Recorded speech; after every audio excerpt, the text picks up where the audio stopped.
Assalamu alaikum. My name is Mohammed Murtaza Sayed, and I'm an assistant professor at Greenwich University for English literature. And I also teach O&A levels at Alpha High and Alpha College, both literature and language.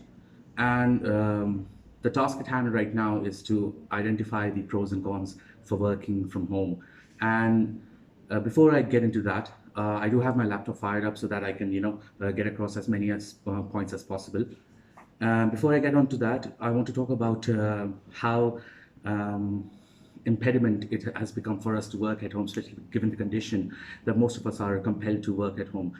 But man has this innate capacity in him to adjust, and that adjustment, that adaptability, gives him the edge over everything that is thrown at him.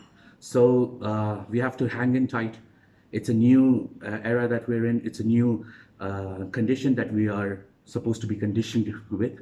So you've got to make sure that you just hang in there and let it, adjust to it and just wish for it to go away. Everything for everything to turn back to normality. Anyway, I'll go to the pros first. The first of which is flexible job hours.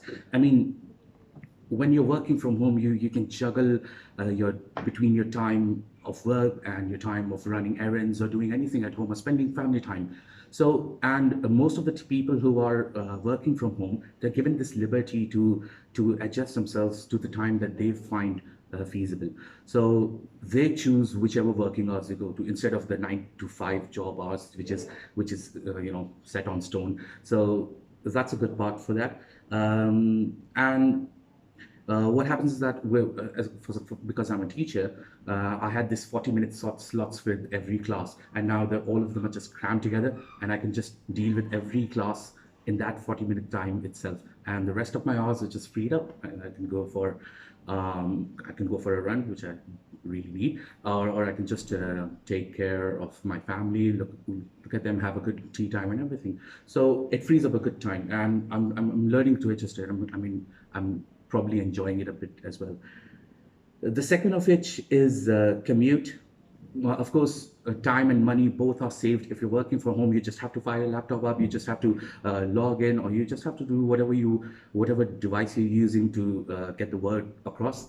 So commute is saved, and I have to run between school, college, university, even coaching centers. So that creates a lot of fuss, and I'm sorry for that. It creates a lot of fuss because I've got to keep juggling between a lot of places, and time is of essence. So I need to reach the place early. But when I'm working from home, apologies again.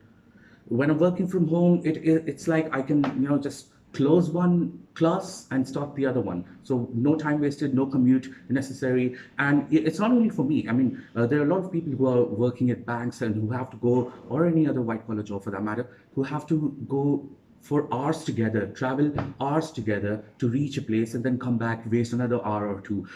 You must know about Dubai and Sharjah. Most of the people live in Sharjah and then they work at Dubai. So, the transport going back and forth, it's a huge hassle. And this working from home saves on that.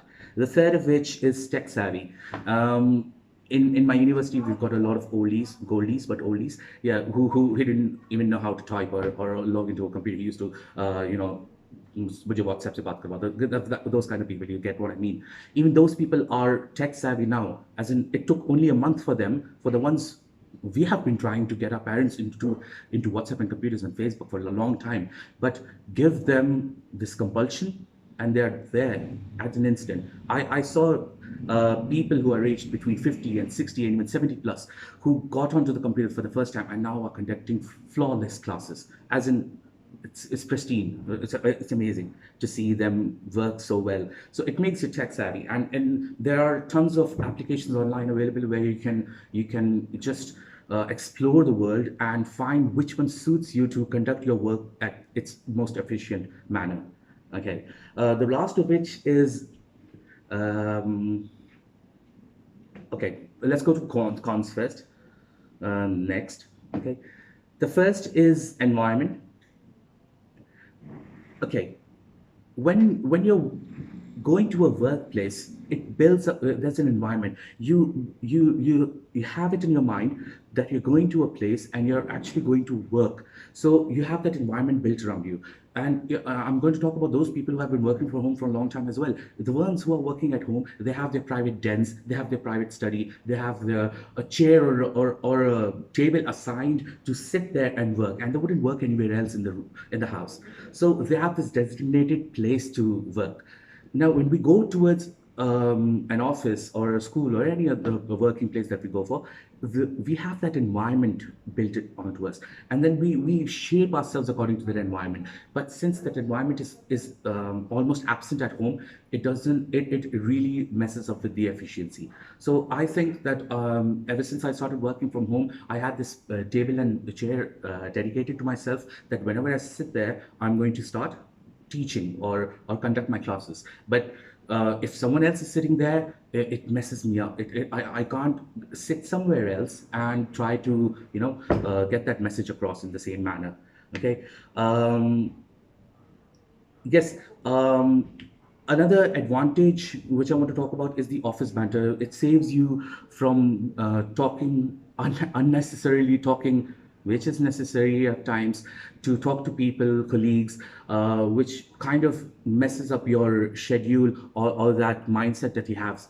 You wake up in the morning and you have already an assignment and an agenda assigned for you, what you want to do at that very moment. And then if someone comes and breaks or wrecks your train of thought, you get really pissed off. And this happens in workplaces a lot, when you assign yourself that you need to, with blinders on, you need to sit there and talk and do your assignment, do your work, but then someone comes in and you just bursts your bubble, and you can't really tolerate that. At home, you can just lock your door, no one can come, you can just tell everyone not to disturb me at a given moment, and that's if they follow, because I've got a 2-year-old daughter, and she breaks all the rules that you try to set at our household. So if they follow that, it will be a great advantage for you to work at home.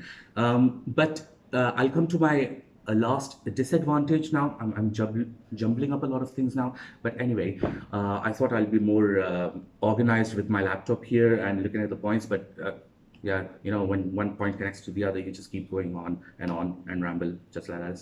Okay, so the last thing I want to talk about is eye contact. Right, as you can see from the video, it's evident that I am really bad at eye contact.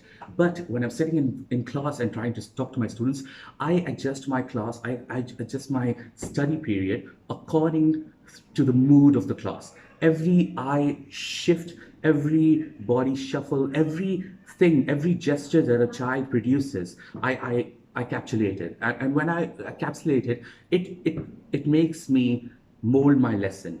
Okay, so especially when you're teaching literature, what happens is that you need to just keep on peeling off one layer after another. So there's this denotational level, and then you got to go to the connotational level as well, the depth of the language. And when I'm teaching online, I can't figure out whether my students are getting it or not, because they have those peculiar nods of the heads and the adjustments, which tells me, the gestures tell me a lot of things which an online class is unable to do so. So working from home as a teacher, it's a disadvantage for me at the moment, because I can't judge what exactly is going on in the student's mind. And that happens as well when the intonations, when the jargon, when the gestures, when the body language is not gives a miscue.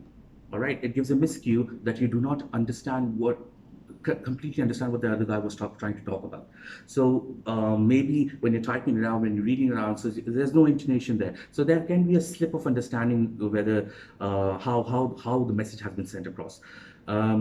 Besides that, I think it's a condition that when when you get into that position, when you get into that situation, this is do or die kind of situation that we have right now. So we have to adjust to it and try to adapt to it as much as we can. Right? Thank you so much.